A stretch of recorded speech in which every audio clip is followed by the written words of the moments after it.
Shalom Bapak Ibu yang terkasih. Kita akan mendengarkan firman Tuhan. Terlebih dahulu kita berdoa. Bapa di surga, kami berterima kasih kepadamu karena Tuhan baik bagi kami. Engkau mengasihi kami Tuhan. Engkau menjadikan kami milik kepunyaan. Engkau mengampuni segala dosa dan kekurangan kami, kesalahan dan kebodohan kami, menempatkan kami menjadi biji matamu. Suatu pemilihan yang sempurna dari Allah bagi kami. Terpujilah Tuhan, termulialah Engkau yang sudah mengampuni kami. Hari ini Tuhan, kami akan belajar dari kebenaran firman-Mu. Kiranya Roh-Mu yang kudus menolong kami, menguatkan dan meneguhkan kami dikala kami merenungkannya. Berkatilah tiap-tiap kami. Dan kami tahu ketika anak-anak Tuhan rindu mendengarkan firman-Mu, ada si iblis yang tidak senang, yang mau mengganggu dan menggojok kami. Kami menolaknya di dalam nama Yesus. Allah sendiri yang memberkati kami dan dimuliakan pada kesempatan ini. Di dalam nama Yesus kami menyambut firman-Mu ya Tuhan. Amin. Kita membuka kitab-kitab Bapak Ibu yang terkasih dari kitab 1 Samuel pasal yang ke-24 ayat yang pertama hingga ayatnya yang ke-23. Saya akan membacakannya untuk kita semua jemaat yang terkasih. Daud membiarkan Saul hidup. Daud pergi dari sana lalu tinggal di kubu-kubu gunung di En-Gedi.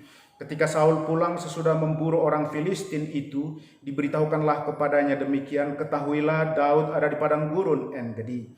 Kemudian Saul mengambil 3.000 orang yang terpilih dari seluruh orang Israel, lalu pergi mencari Daud dan orang-orangnya di gunung batu kambing hutan. Ia sampai ke kandang-kandang domba di tepi jalan. Di sana ada gua dan Saul masuk ke dalamnya untuk membuang hajat. Tetapi Daud dan orang-orangnya duduk di bagian belakang gua itu. Lalu berkatalah orang-orangnya kepada Daud, telah tiba hari yang dikatakan Tuhan kepadamu, sesungguhnya aku menyerahkan musuhmu ke dalam tanganmu, maka perbuatlah kepadanya apa yang kau pandang baik. Maka Daud bangun, lalu memotong punca jubah Saul dengan diam-diam. Kemudian berdebar-debarlah hati Daud, karena ia telah memotong punca Saul. Lalu berkatalah ia kepada orang-orangnya, dijauhkan Tuhanlah kiranya daripadaku, untuk melakukan hal yang demikian kepada Tuanku, kepada orang yang diurapi Tuhan, yakni menjamah dia. Sebab dialah orang yang diurapi Tuhan. Dan Daud mencegah orang-orangnya dengan perkataan itu. Ia tidak mengizinkan mereka bangkit menyerang Saul. Sementara itu, Saul telah bangun meninggalkan gua itu, hendak melanjutkan perjalanannya. Kemudian bangunlah Daud. Ia keluar dari dalam gua itu dan berseru kepada Saul dari belakang, katanya, Tuanku Raja. Saul menoleh ke belakang, lalu Daud berlutut dengan mukanya ke tanah dan sujud menyembah. Lalu berkatalah Daud kepada Saul, mengapa engkau mendengarkan perkataan orang-orang yang mengatakan, sesungguhnya Daud mengikhtiarkan celakamu? Ketahuilah pada hari ini matamu sendiri melihat bahwa Tuhan sekarang menyerahkan engkau ke dalam tanganku dalam gua itu. Ada orang yang telah menyuruh aku membunuh engkau, tetapi aku merasa sayang kepadamu karena pikirku, aku tidak akan menjamah Tuanku itu. Sebab dialah orang yang diurapi Tuhan. Lihatlah dahulu ayahku, lihatlah kiranya punca jubahmu dalam tanganku ini. Sebab dari kenyataan bahwa aku memotong punca jubahmu dengan tidak membunuh engkau, dapatlah kau ketahui dan kau lihat bahwa tanganku bersih daripada kejahatan dan pengkhianatan, dan bahwa aku tidak berbuat dosa terhadap engkau. Walaupun engkau ini mengejar-ngejar aku untuk mencabut nyawaku. Tuhan kiranya menjadi hakim di antara aku dan engkau. Tuhan kiranya membalaskan aku kepadamu, tetapi tanganku tidak akan memukul engkau. Seperti peribahasa orang tua-tua mengatakan, dari orang fasik timbul kefasikan, tetapi tanganku tidak akan memukul engkau. Terhadap siapakah Raja Israel keluar berperang? Siapakah yang kau kejar? Anjing mati? Seekor kutu saja? Sebab itu Tuhan kiranya menjadi hakim yang memutuskan antara aku dan engkau. Dia kiranya memperhatikannya, memperjuangkan perkaraku, dan memberi keadilan kepadaku dengan melepaskan aku dari tanganmu. Sesudah Daud selesai menyampaikan perkataan itu kepada Saul, berkatalah Saul, suaramukah itu ya anakku Daud? Sesudah itu dengan suara nyaring menangislah Saul. Katanya kepada Daud, engkau lebih benar daripada aku, sebab engkau telah melakukan yang baik kepadaku, padahal aku melakukan yang jahat kepadamu. Telah kau tunjukkan pada hari ini betapa engkau telah melakukan yang baik kepadaku, Walaupun Tuhan telah menyerahkan aku ke dalam tangan-Mu, Engkau tidak membunuh aku. Ayatnya yang ke-20. Apabila seseorang mendapat musuhnya, masakan dilepaskannya dia berjalan dengan selamat. Tuhan kiranya membalaskan kepadamu kebaikan ganti apa yang kau lakukan kepadaku pada hari ini. Oleh karena itu, sesungguhnya aku tahu bahwa engkau pasti menjadi raja, dan jabatan Raja Israel akan tetap kokoh dalam tanganmu. Oleh sebab itu, bersumpahlah kepadaku demi Tuhan, bahwa engkau tidak akan melenyapkan keturunanku dan tidak akan menghapuskan namaku dari kaum keluargaku. Lalu bersumpahlah Daud kepada Saul. Kemudian pulanglah Saul ke rumahnya, sedang Daud dan orang-orangnya pergi ke kubu gunung. Sampai sejauh itu, saudara-saudara yang terkasih, jemaat Tuhan, hari ini kita akan belajar dari kebenaran firman Tuhan dengan tema mengampuni. Mengampuni. Bapak Ibu yang terkasih, begitu bencinya Saul terhadap Daud. Dan kebencian itu dimulai ketika para perempuan menyambut Saul dan Daud ketika mereka pulang mengalahkan orang-orang Filistin dan menyanyikan, Saul mengalahkan beribu-ribu musuh, tetapi Daud berlaksa-laksa. 1 Samuel 18 ayatnya yang ke-7 itu. Saul merasa hina saat itu. Dia seorang yang diurapi raja. Seorang yang diurapi Allah menjadi raja. Dibandingkan dengan Daud yang masih kemerah-merahan, yang muda dan tidak berpengalaman. Dan dikatakan bahwa dia hanya mengarahkan beribu-ribu musuh. Tetapi Daud berlaksa-laksa. Hal ini membuat Saul menjadi begitu iri. Dan dia sangat benci. Dan sejak saat itu kemarahan Saul terhadap Daud amatlah sangat luar biasa. Dan kedengkian Saul terhadap Daud membuat Saul takut terhadap Daud. Karena Allah menyertai Daud. Karena Allah menyertai Daud. Dan dari Saul sendiri Allah telah undur. 1 Samuel 18 ayatnya yang ke-12. Saul mencoba untuk membunuh Daud. Itu sebabnya kemudian Saul menempatkan Daud sebagai kepala pasukan. Supaya di dalam setiap pergerakan untuk menghadapi musuh kemudian Daud ada di depan. Dan itu menjadi gampang dan mudah akhirnya Daud untuk dibunuh. Namun Allah selalu memberi kemenangan kepada Daud. Bapak Ibu bisa membaca itu di dalam 1 Samuel 18 ayat yang ke-13 hingga yang 14. Tapi Bapak Ibu dan saudara-saudara tahu tidak bahwa peristiwa ini satu waktu ketika Daud sudah menjadi raja dilakukan oleh Daud juga kepada namanya Uria, seorang prajurit, ketika Daud menghampiri istri Uria Berseba. Dia mau membunuh Uria dan dia menempatkan Uria di barisan depan. Pada saat itu Uria mati, tapi kemudian Nabi Nathan mengingatkan Daud. Pada kesempatan ini Daud tidak mati. Oleh sebab itu, ketika siasat ini tidak berhasil, Saul akhirnya mencoba melakukan percobaan pembunuhan terhadap Daud di dalam istananya sendiri. Di dalam 1 Samuel 19 ayat yang ke-9 hingga ayat yang ke-10. Di mana Daud hendak dibunuh oleh Saul. Tetapi Daud lepas dari rencana pembunuhan itu. Dari saat itu Daud melarikan diri dari hadapan Saul. Sementara di pihak lain Saul selalu mengejar-ngejar Daud dan hendak membunuhnya dan menjadikan Daud musuhnya seumur hidupnya. Karena Saul takut kehilangan posisi sebagai raja, sebagai seorang yang diurapi oleh Tuhan. Dia merasa terhina. Oleh sebab itu dia menempatkan Daud itu menjadi musuhnya seumur hidupnya. 1 Samuel 18 hingga 18 ayatnya yang ke-29. Dan peristiwa di En-Gedi pada 1 Samuel 24 yang kita baca pada pagi hari ini, Bapak Ibu yang terkasih, adalah suatu peristiwa di mana ini sudah kesekian kali Saul mengejar-ngejar Daud dan hendak membunuhnya. Peristiwa ini didahului oleh peristiwa keleputan Daud dari sergapan Saul dan pasukannya di padang gurun Zif, di mana saat itu ada seseorang pembawa kabar datang dari kota dan mengatakan kepada Saul dan pasukannya bahwa orang-orang Filistin menyerang kota, sehingga Saul dan pasukannya meninggalkan Daud dan pengikutnya yang pada saat itu sudah terkepung. Dan mereka kembali ke kota untuk memukul orang-orang Filistin.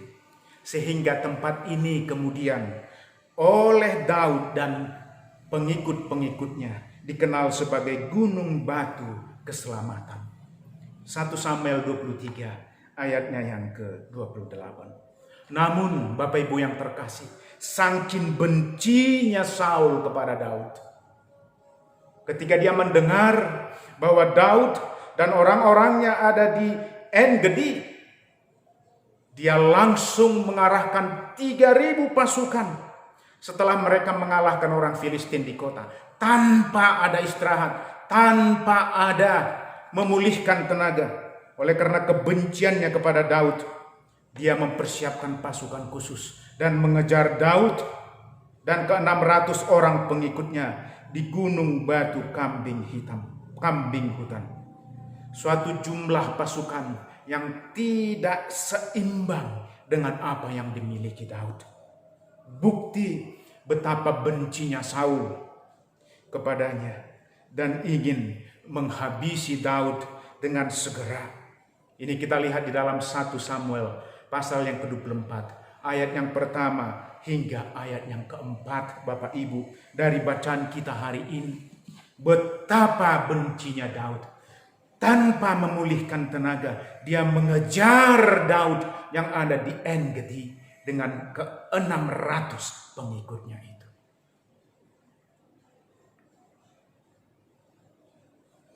Dalam satu kesempatan, ketika Saul hendak membuang hajat pada pengejarannya kepada Daud dan pengikutnya, ada peluang bagi Daud sesungguhnya untuk membunuh Saul. Namun Daud tidak mengambil kesempatan itu, bahkan membiarkan Saul hidup. Bapak Ibu yang terkasih, sikap pengampunan atau mengampuni inilah yang dalam bahasa Yunani diterjemahkan merelakan, yang akan kita bahas dalam perikop kita pada kesempatan ibadah kita pagi hari ini. Yang pertama, Bapak Ibu yang terkasih, Daud tidak sanggup menjamah orang yang diurapi Tuhan. Ayatnya yang kelima hingga ayatnya yang ke-8a dari bacaan kita tadi. Karena kalau menjamah orang yang diurapi Tuhan, berarti melawan Tuhan. Melawan Tuhan, karena Saul itu diurapi oleh Tuhan. Meskipun Daud tahu bahwa roh Tuhan sudah undur daripada Saul, namun tetap saja Saul bagi Daud adalah orang yang diurapi Tuhan. Saul adalah orang yang diurapi Tuhan. Namun dia tidak berani menjamah. Meskipun yang pertama, Bapak Ibu yang terkasih, pengikut-pengikutnya berkata kepada Daud bahwa ini adalah kesempatan baginya untuk membunuh Saul. Ayatnya yang kelima dikatakan demikian.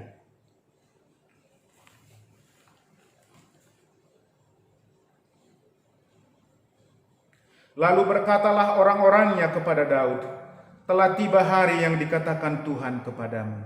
Sesungguhnya aku menyerahkan musuhmu ke dalam tanganmu, maka perbuatlah kepadanya apa yang kau pandang baik.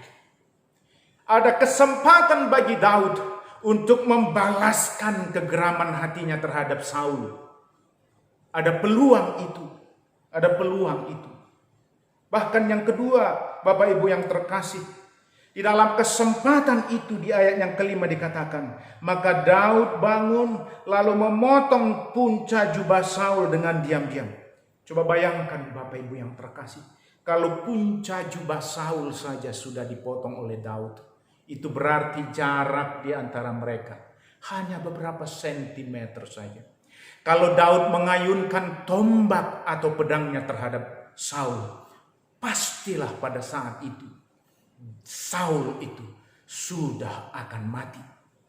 Sudah akan mati. Karena punca jubahnya sendiri sudah dipotong oleh Daud. Namun apa yang diperbuat Daud, Bapak Ibu yang terkasih? Yang pertama, ketika Daud sudah memotong punca jubah Saul, hatinya sangat berdebar-debar, Bapak Ibu yang terkasih. Hatinya berdebar-debar, ayat yang ke-6 dikatakan demikian. Kemudian berdebar-debarlah hati Daud, karena ia telah memotong punca Saul. Di dalam benak Daud memotong punca jubah Saul saja pun sudahlah sesuatu yang tidak mungkin dan yang tidak harus diperbuat oleh Daud terhadap seorang yang diurapi oleh Tuhan. Hatinya sangat berdebar-debar. Ini menunjukkan betapa Daud sangat menghormati Saul, orang yang diurapi Tuhan itu. Dia sangat takut dan berkata, dijauhkan Tuhan kiranya daripadaku untuk melakukan hal yang demikian kepada Tuanku, kepada orang yang diurapi Tuhan. Ayatnya yang ke-7. Ayatnya yang ke-7 Bapak Ibu. Kesempatan untuk membunuh. Para pengikutnya juga sudah mengatakan ini kesempatanmu. Tapi ketika dia memotong punca jubah Saul, dia mengatakan hatinya berdebar-debar. Coba bayangkan, di satu pihak Saul begitu kekeh hendak membunuh Daud. Tetapi ketika ada peluang bagi Daud untuk membunuh, hatinya berdebar-debar. Memotong punca jubah Saul saja sudah menjadi ketakutan bagi Daud. Dan akhirnya yang kedua Bapak Ibu yang terkasih, apa yang diperbuat Daud? Daud mencegah orang-orangnya untuk membalaskan dendam kepada Saul. Ayat yang ke-8 dikatakan. Dan Daud mencegah orang-orangnya dengan perkataan itu. Ia tidak mengizinkan mereka bangkit menyerang Saul. Karena Daud tahu bahwa Saul itu adalah orang yang diurapi oleh Tuhan. Itu sebabnya tidak sembarangan bagi Daud untuk menjamah orang yang diurapi oleh Tuhan. Bukankah Bapak Ibu yang terkasih, jemaat sekalian, terlalu sering kita malah memojokkan orang yang membenci kita dan bahkan menggosipkannya kepada orang lain. Kalau demikian, apakah beda kita dengan orang yang membenci kita? Tidak demikian halnya dengan Daud. Dia sangat ketakutan ketika dia sudah memotong punca jubah Saul itu. Karena dia tahu bahwa Saul adalah orang yang diurapi oleh Allah. Yang kedua, bagaimana Daud rela atau mengampuni Saul. Daud di dalam pengampunannya, dia tidak berdiam diri Bapak. Dia membuka komunikasi dengan orang yang membenci dia. Ayatnya yang ke-8b hingga ayatnya yang ke-12. Dengan cara bagaimana dia membuka komunikasi? Yang pertama, Bapak Ibu yang terkasih, dengan cara menghormati Saul yang membenci dia. Dengan memanggil Saul sebagai Tuanku Raja. Ayatnya yang ke-9 dikatakan, Tuanku Raja. Kemudian ayatnya yang ke-12 Bapak Ibu, Ayahku. Ini satu penghormatan yang begitu dalam. Bagaimana Daud sangat respect kepada Saul. Meskipun Saul begitu benci terhadap dia. Dia rela untuk selalu taat dan menghormati Saul. Bahkan memanggil dia Tuanku Raja. Bahkan ayah, karena Saul sendiri sudah menganggap Daud itu anaknya. Itu sebabnya dia memanggil Saul itu ayahku. Suatu sapaan yang mulia, yang sopan, terhadap orang yang membenci dia. Sesuatu perbuatan yang sangat luar biasa. Bukankah kita malah sebaliknya, Bapak Ibu yang terkasih, mengolok-olok dan menghujat orang yang membenci kita, bahkan memperburuk keadaan. Kita sangat benci orang yang membenci kita. Kita harus bertobat akan hal ini, Bapak Ibu yang terkasih. Daud, dia membuka komunikasi, dan di dalam komunikasi itu dia menghormati Saul, memanggilnya raja dan ayah. Yang kedua, ketika Daud membuka komunikasi dengan Saul yang membencinya, dia menyatakan dengan jujur akan kebenaran. Daud mengatakan dengan jujur akan kebenaran, karena Daud tahu bahwa mengampuni tidak menghilangkan fakta. Ada yang benar dan ada yang salah. Saya bacakan bagi kita ayat yang ke-10. Lalu Daud berkata kepada Saul, "Mengapa engkau mendengar perkataan orang-orang yang mengatakan, sesungguhnya Daud mengincarkan celakamu?" 11. "Ketahuilah pada hari ini matamu sendiri melihat bahwa Tuhan sekarang menyerahkan engkau ke dalam tanganku dalam gua itu. Ada orang yang telah menyuruh aku membunuh engkau, tetapi aku merasa sayang kepadamu, karena pikirku aku tidak akan menjamah tuanku itu, sebab dialah orang yang diurapi Tuhan. Lihatlah dahulu ayahku, lihatlah kiranya punca jubahmu dalam tanganku ini. Sebab dari kenyataan bahwa aku memotong punca jubahmu dengan tidak membunuh engkau, dapatlah kau ketahui dan kau lihat bahwa tanganku bersih dari kejahatan dan pengkhianatan, dan bahwa aku tidak berbuat dosa terhadap engkau, walaupun engkau ini mengejar-ngejar aku untuk mencabut nyawaku." Bapak Ibu yang terkasih, Daud mengoreksi Saul di dalam kebenciannya terhadap dirinya. Karena meskipun Saul itu orang yang diurapi, tetapi ketika dia menyimpan kebencian dan dendam, itu menjadi satu dosa dan kesalahan dalam diri Saul. Karena di dalam kebenciannya itu, dia hendak membunuh Daud. Dan itu dikoreksi oleh Daud. Dia berani mengatakan, "Itu salah, aku tidak mau membunuh tuanku. Tetapi kenapa engkau mau mencabut nyawaku?" Bapak Ibu yang terkasih, ketika kita mengampuni, Bapak Ibu yang terkasih, ketika kita mengkomunikasikan sesuatu, kita harus menyampaikan kebenaran, bahwa ada yang salah dan ada yang benar. Bahwa Saul terhasut perkataan orang-orang terdekatnya yang mengatakan kalau Daud hendak mencabut nyawa Saul. Itu tidak mungkin dan tidak ada di dalam pikiran Daud. Bahwa Tuhan berpihak kepada Daud dan dia takut akan Tuhan. Itu benar bahwa Daud takut kepada Tuhan. Takut kepada Tuhan. Dan bahwa Daud sayang kepada Saul, bukan sebaliknya. Itu harus disampaikan. Ketika kita berkomunikasi dengan ramah kepada orang yang membenci kita, kita harus menyatakan kesalahannya juga. Dan bagaimana juga kalau kita salah, kita harus menyatakan itu. Bukankah kita adalah orang-orang yang memberontak kepada Allah, orang-orang yang berdosa, dan Allah mengatakan bahwa kita adalah orang-orang yang harus mati oleh karena keberdosaan kita, dan kita harus dihukum.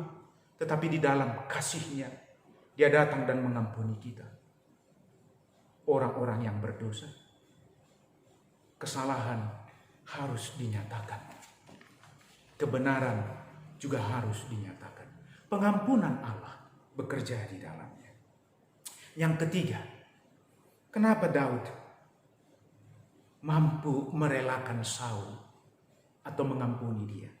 Karena Daud tahu bahwa penghakiman itu adalah milik Allah. Ayat yang ke-13 hingga ayat yang ke-16.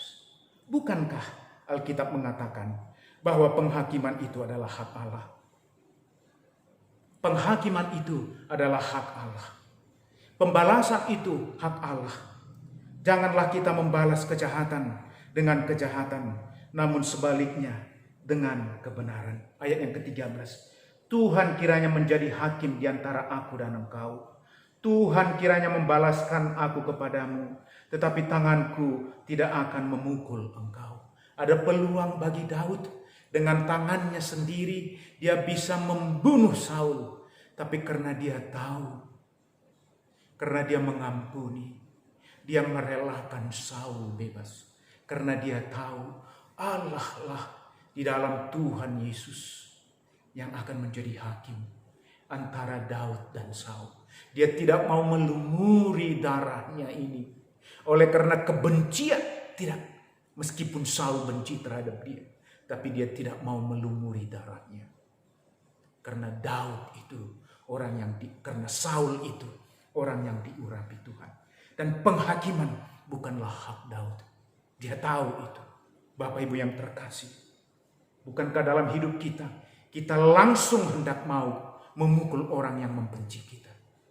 Tetapi sesungguhnya penghakiman adalah milik Allah. Allah lah yang akan melakukan hal bagi orang yang membenci kita.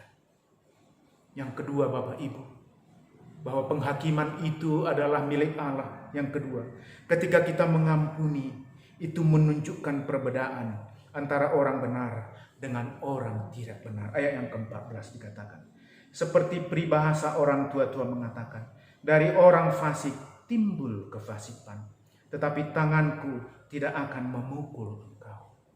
Orang-orang dunia pastilah akan mengatakan, kalau ada orang yang membenci dia harus memukulnya. Itulah peribahasa ini mengatakan bahwa dari orang fasik timbul kefasikan. Bukankah Alkitab mengatakan, kalau orang lain memukul pipi kanan, berilah pipi kiri. Namun bagi orang fasik tidak demikian. Namun bagi Daud, dia hendak mempertontonkan bagi Saul, bahkan bagi kita hari ini Bapak Ibu yang terkasih. Meskipun ada orang yang membenci kita, tetapi kasih kita, pengampunan dari kita harus kita tunjukkan. Kerelaan kita untuk mengampuni dia harus kita tunjukkan. Bukankah Yesus juga rela mati, meninggalkan kemuliaannya di surga demi manusia pemberontak terhadap dia, demi manusia yang berdosa. Dia rela meninggalkan kemuliaan dan menjadi sama seperti orang-orang hina manusia, supaya kemudian orang-orang yang memberontak itu, yang memberontak kepada Allah, mengalami pengampunan. Itulah yang dilakukan oleh Daud terhadap Saul. Ketika kita mengampuni orang lain, bukti bahwa kita adalah orang yang mengalami pengampunan itu. Bahwa kita sudah diampuni oleh Allah, oleh Raja di atas segala raja, oleh Tuhan Yesus. Tidak demikian dengan Saul. Karena Allah, pengurapan Tuhan sudah undur dari dia. Kebencian itu yang menguasai. Hati-hati Bapak Ibu yang terkasih. Jangan kebencian melebihi kasih karunia Allah dalam hidup. Yang ketiga ketika Daud tahu bahwa penghakiman itu adalah dari Allah, dia tidak membalas kejahatan. Bukan berarti kita kalah atau tidak berdaya. Namun Allah yang akan memperjuangkan dan membela perkara kita. Ayat yang ke-15 hingga ayat yang ke-16. Terhadap siapakah Raja Israel keluar berperang? Siapakah yang kau kejar? Anjing mati, seekor kutu saja? Sebab itu Tuhan kiranya menjadi hakim yang memutuskan antara aku dan engkau. Dan dia kiranya memperhatikannya, memperjuangkan perkaraku dan memberi keadilan kepadaku dengan melepaskan aku dari tanganmu. Ketika kita tidak membalas kejahatan, bukan berarti kita kalah. Bahkan Daud, Bapak Ibu yang terkasih, menyamakan dirinya, anjingkah aku Saul? Sehingga engkau anjing matikah aku Saul? Sehingga engkau mengejar-ngejar aku? Atau seekor kutukah saja aku ini?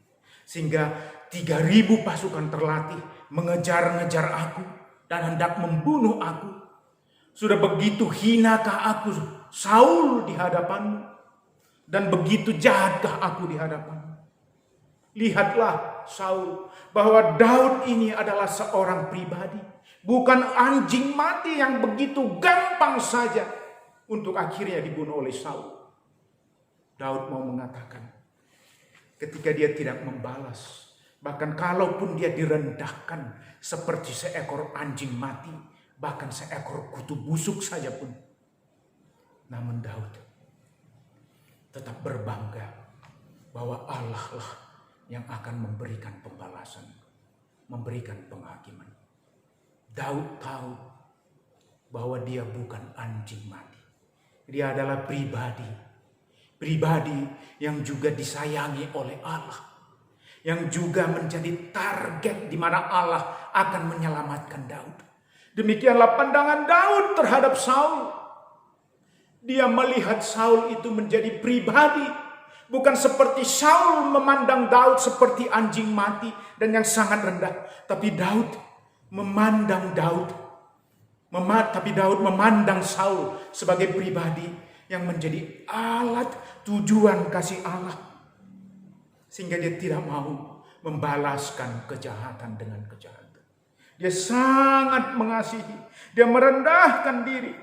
Dia tahu bagaimana Allah memandang dia sebagai pribadi yang harus mati, tapi dikasihi oleh Allah. Demikianlah Daud memandang Saul sebagai pribadi yang harus dikasihi. Itu sebabnya dia tidak membalas.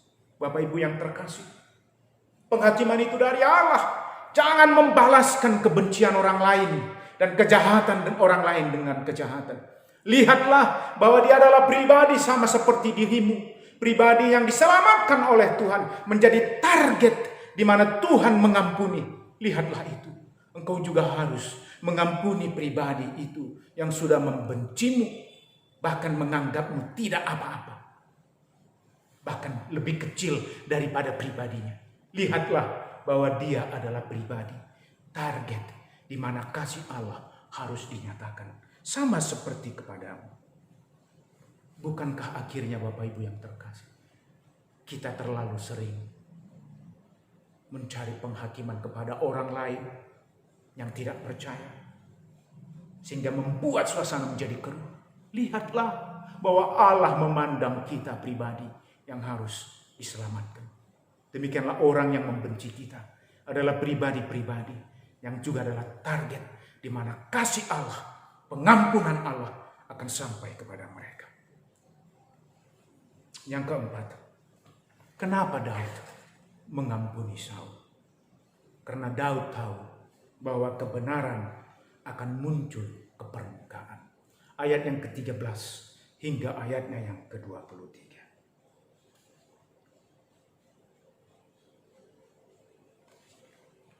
Saya tapi pernah mengatakan demikian, Bapak Ibu.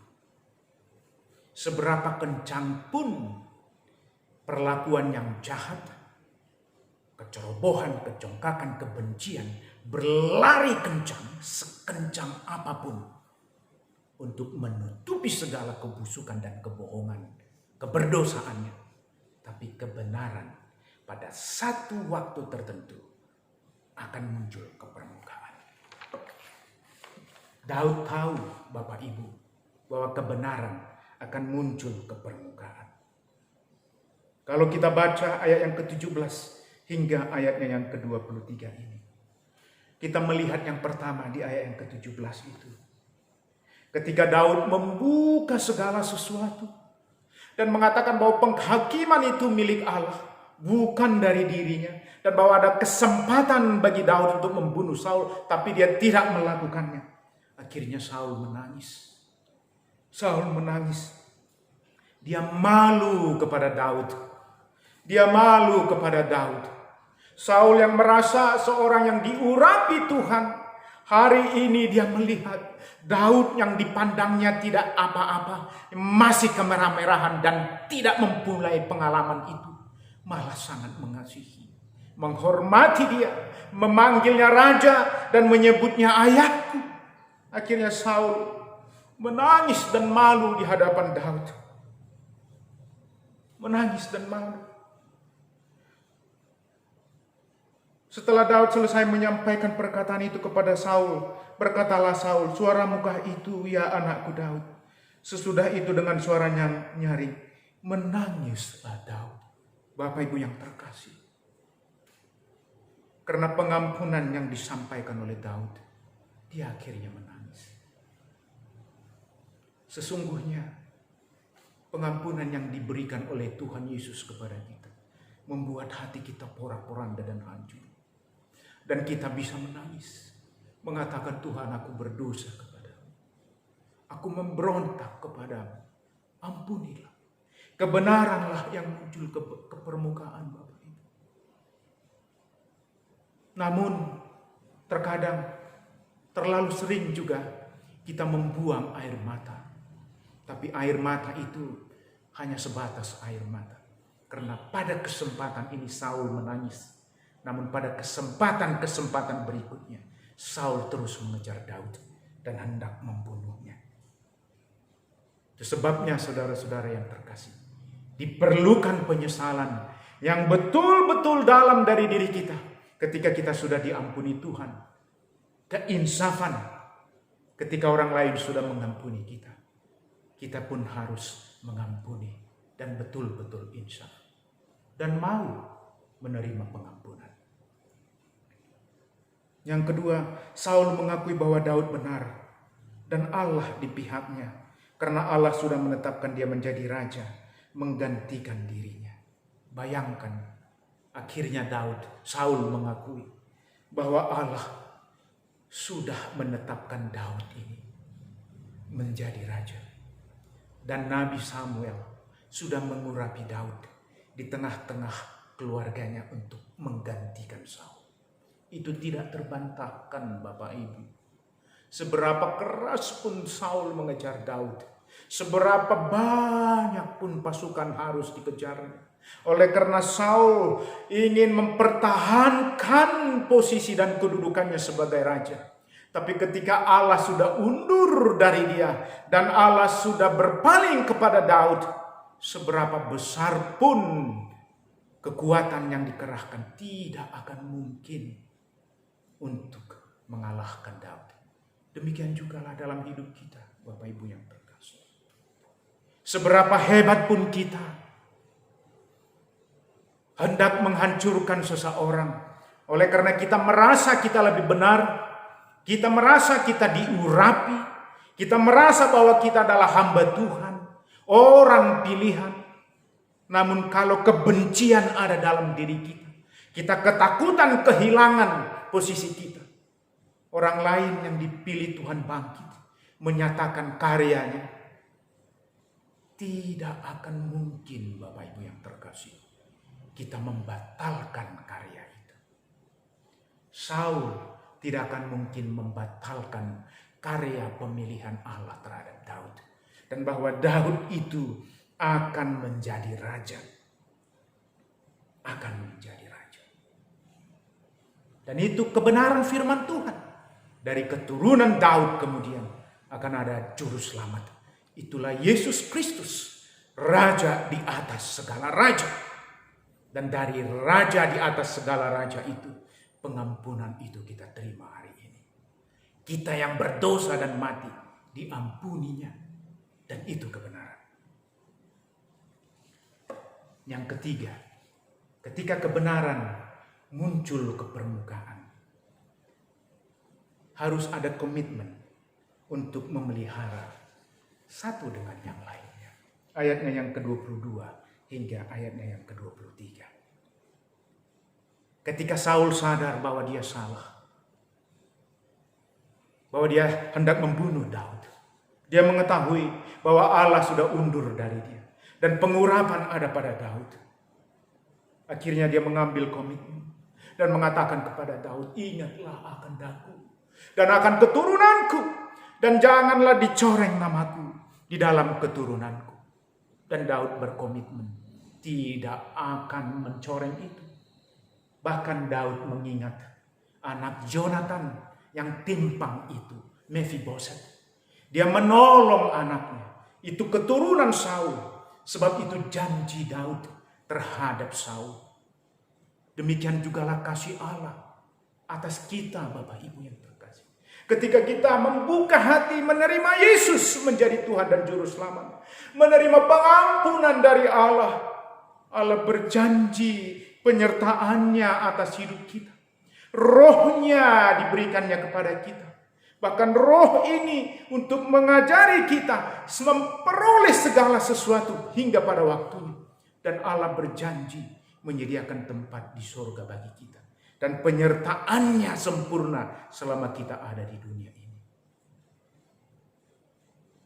Tipologi Kristus yang dikerjakan dalam diri Daud ketika dia mengampuni Saul, merelakan Saul, meskipun Saul melakukan segala sesuatu yang jahat atas hidupnya, namun dia kekeh di dalam kasihnya, tidak akan melukai Saul, karena itu adalah hak Allah. Demikian juga Allah, tidak serta-merta Allah langsung memukul dan membunuh kita oleh karena keberdosaan kita, tapi dalam kasihnya dia mengampuni kita. Bapak Ibu yang terkasih, pengampunan Allah sangat luar biasa. Kesimpulan, mengampuni atau pengampunan menciptakan kerelaan menderita untuk orang lain. Yesus mati, dia rela mati, dia rela menderita, bahkan mati untuk pengampunan dosa kita. Pengampunan memulihkan hubungan yang retak. Dosa membuat kita putus hubungan dengan Allah. Namun pengampunan Allah membangun relasi itu kembali untuk bersua dengan Bapa. Mengampuni, membuka segala kejahatan adalah jahat dan kebenaran adalah benar. Jahat adalah tetap jahat. Dosa akan tetap ada keadilan di dalamnya. Pengampunan atau mengampuni menciptakan komitmen untuk boleh setia. Semoga kebenaran firman Tuhan pada pagi hari ini menguatkan kita. Mari kita berdoa, Bapak Ibu yang terkasih. Bapa di surga, hari ini kami belajar dari kebenaran firman. Bagaimana Daud mengasihi Saul yang membencinya, bahkan mencoba membunuh. Demikian jugalah kami sesungguhnya ya Tuhan. Orang yang memberontak, benci kepada Allah, melawan hukum-hukum Allah, bahkan senang melakukan kejahatan. Namun Engkau mengampuni kami. Engkau rela mati bagi kami, agar kami mengalami kehidupan di dalam kehidupan yang sudah dirancang oleh Tuhan. Terima kasih Tuhan. Pengampunan-Mu itu membuat kami hidup. Kiranya pengampunan itu memampukan kami juga mengampuni orang yang membenci kami, menghujat kami, menghina kami, bahkan memusuhi kami. Supaya orang itu yang adalah pribadi juga menjadi tujuan kasih Allah, mengalami kasih Kristus. Mampukanlah kami Tuhan. Di dalam nama Yesus kami berdoa, bersyukur kepadamu ya Allah. Amin.